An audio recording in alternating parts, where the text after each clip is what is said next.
Session 3 of the Chamber of Deputies. Article 51. The Chamber of Deputies has exclusive jurisdiction, paragraph 1, to authorize, by two-thirds of its members, the initiation of proceedings against the President and Vice President of the Republic and Ministers of State.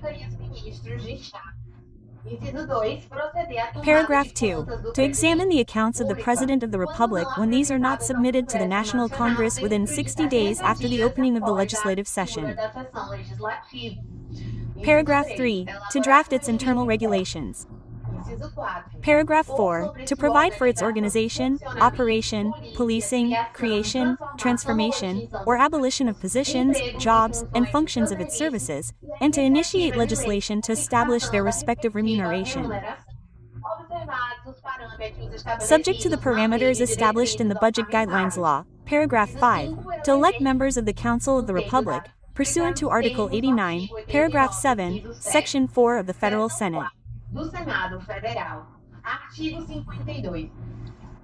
Article 52, Paragraph 1, provides that the Federal Senate has exclusive jurisdiction to prosecute and judge the President and Vice President of the Republic for crimes of responsibility, as well as ministers of state and commanders of the Navy, Army, and Air Force for crimes of the same nature, related to those crimes.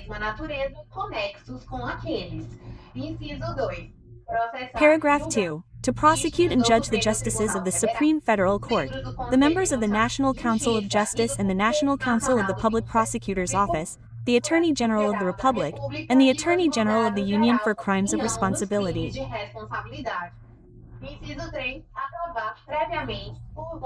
Paragraph 3. To approve in advance by secret ballot, after public questioning, the selection of Line A, judges in the cases established in this Constitution. Line B, justices of the Federal Court of Auditors appointed by the President of the Republic. Line C, governor of a territory. Line D, president and directors of the Central Bank. Line E, Attorney General of the Republic. Line F, holders of other positions as determined by law. Subparagraph 4.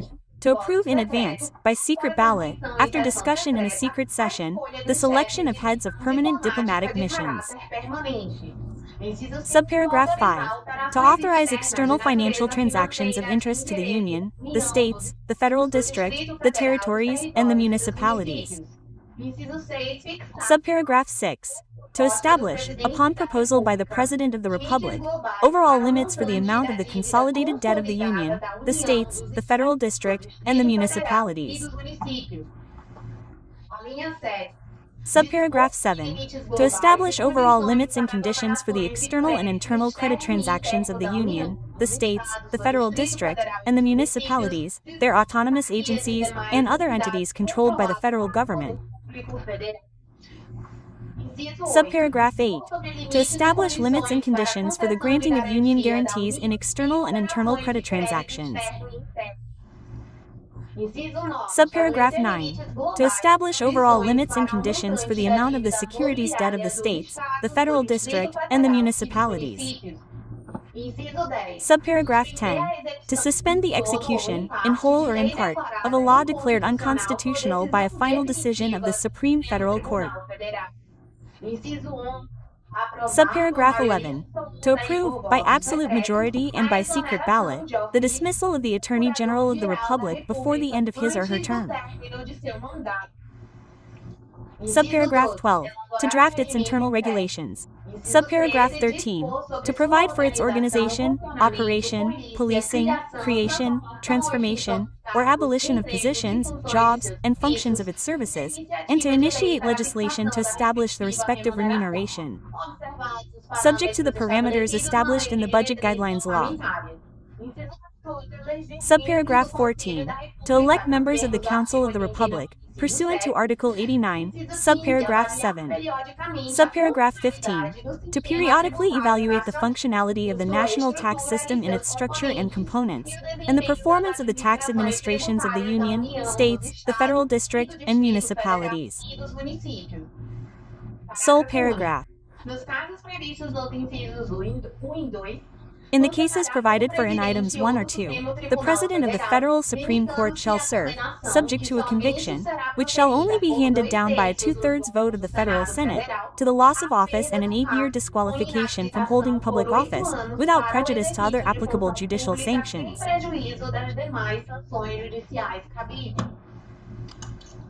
Section 5. Deputies and Senators. Article 53. Deputies and senators are civilly and criminally inviolable for any of their opinions, words, and votes. Paragraph 1. Deputies and senators, from the issuance of their diploma, shall be subject to trial before the Federal Supreme Court. Paragraph 2. From the issuance of their diploma, members of the National Congress may not be arrested, except for those caught in the act of committing a non-bailable offense. In this case, the case files shall be forwarded within 24 hours to the respective chamber, so that a majority vote of its members may decide on the arrest. Paragraph 3. Upon receipt of a complaint against a senator or representative for a crime committed after their inauguration, the Supreme Federal Court will notify the respective chamber, which, upon the initiative of a political party represented therein and by a majority vote of its members, may suspend the proceedings until a final decision is reached. Paragraph 4. The request for a stay of proceedings shall be considered by the respective chamber within a non-extendable period of 45 days from its receipt by the presiding board. Paragraph 5. The suspension of proceedings suspends the statute of limitations for the duration of the term. Paragraph 6. Representatives and senators shall not be required to testify about information received or provided by virtue of their mandate, nor about persons who entrusted or received information from them. Paragraph 7. The incorporation of representatives and senators into the armed forces, even if they are military personnel and even in times of war, shall require prior authorization from the respective chamber. Paragraph 8. The immunities of deputies and senators shall remain in force during the state of siege and may only be suspended by a 2/3 vote of the members of the respective House in the event of acts committed outside the premises of the National Congress that are incompatible with the implementation of the measure.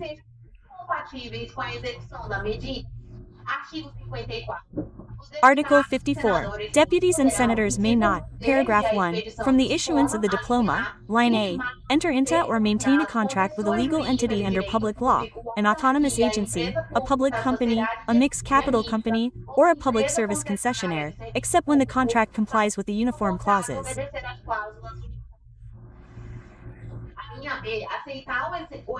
Line B. Accept the exercise of a paid position or employment, including those from which they are dismissed ad nutum, in the entities listed in the previous line. Section 2. From the taking of office, line A, be owners, controllers, or directors of a company that enjoys a favor resulting from a contract with a legal entity under public law, or perform a paid function therein. Line B. Holding a position or function that is dismissible at will in the entities referred to in Item 1, line A to line C, sponsoring a cause in which any of the entities referred to in Item 1, line A to line D, holding more than one elected public office or mandate is interested. Article 55. Shall lose their mandate as a deputy or senator.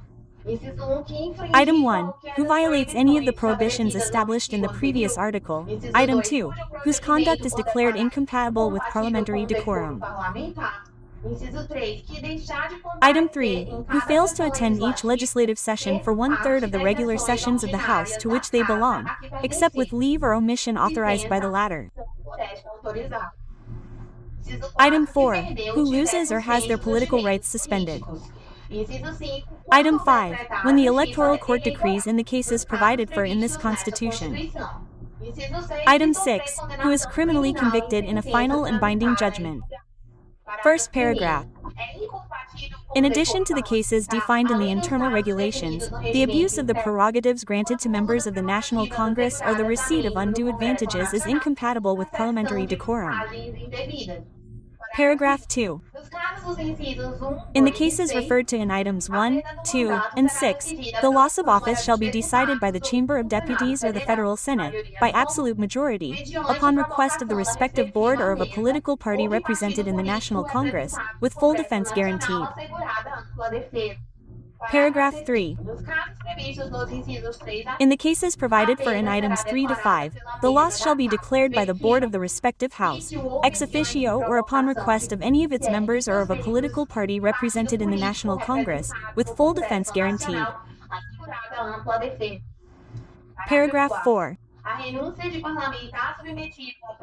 The resignation of a parliamentarian subject to proceedings aimed at or likely to lead to the loss of office, under the terms of this article, shall have its effects suspended until the final deliberations referred to in paragraphs 2 and 3. Article 56. The representative or senator, as defined in paragraph 1, who holds the office of Minister of State, Governor of a territory, Secretary of State for the Federal District of a territory, Mayor of a capital, or head of a temporary diplomatic mission, shall not lose their mandate.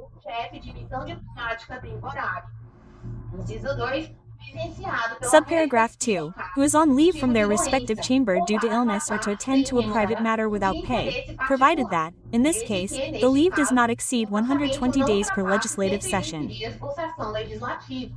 Paragraph 1. The alternate shall be called upon in cases of a vacancy resulting from the appointment of a member of the office provided for in this article or of a leave of absence exceeding 120 days. Paragraph 2. Should a vacancy occur and there be no alternate, the representative or senator shall face an election to fill it if there are more than 15 months remaining before the end of the term. Paragraph 3. In the event of paragraph 1, the representative or senator may opt for remuneration for the term. Session 6 of the meetings. Article 57. The National Congress shall meet annually in the federal capital from February 2nd to July 17th and from August 1st to December 22nd. Paragraph 1.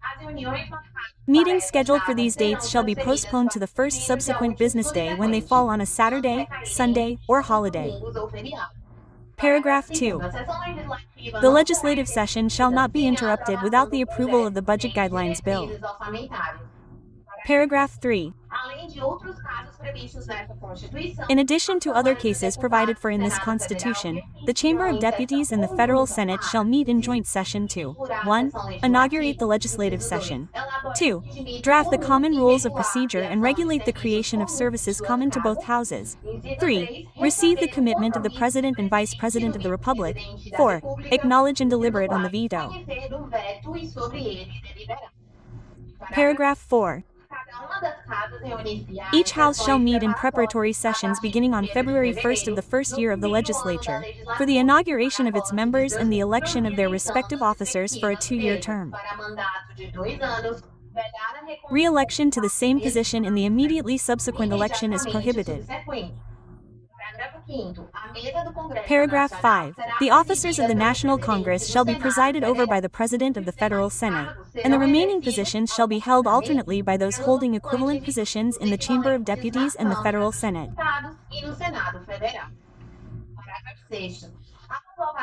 Paragraph 6. The extraordinary convening of the National Congress shall be effected, paragraph 1, by the President of the Federal Senate, in the event of a declaration of a state of defense or federal intervention, upon request for authorization to declare a state of siege and for the swearing in and inauguration of the President and Vice President of the Republic. Paragraph 2. By the President of the Republic, by the Presidents of the Chamber of Deputies and the Federal Senate, or at the request of a majority of the members of both houses, in cases of urgency or relevant public interest. In all cases covered by this paragraph, with the approval of an absolute majority of each house of the National Congress. Paragraph 7. In an extraordinary legislative session, the National Congress shall only deliberate on the matter for which it was convened. Except for the case set forth in paragraph 8 of this article, the payment of an indemnity installment due to the convening is prohibited. Paragraph 8. If provisional measures are in effect on the date of the extraordinary convening of the National Congress, they shall automatically be included on the agenda for the convening. Session 7 of the Committees. Article 58. The National Congress and its houses shall have permanent and temporary committees constituted in the manner and with the powers provided for in their respective bylaws or in the act resulting in their creation. Paragraph 1. In the composition of the boards and of each committee, proportional representation of the parties or parliamentary blocks participating in the respective House shall be ensured, to the maximum extent possible. Paragraph 2. The committees, by virtue of the subject matter within their jurisdiction, are responsible for, according to paragraph 1, discussing and voting on bills that waive the jurisdiction of the plenary, as provided for in the rules of procedure, unless there is an appeal by 11 of the members of the House. Subparagraph 2. Holding public hearings with civil society entities. Subparagraph 3. Summoning ministers of state to provide information on matters inherent to their responsibilities. Subparagraph 4. Receiving petitions, complaints, representations, or grievances from any person against acts or omissions of public authorities or entities. Subparagraph 5. Requesting testimony from any authority or citizen. Subparagraph 6. Reviewing public works programs, national, regional, and sectoral development plans, and issuing opinions on them. Paragraph 3.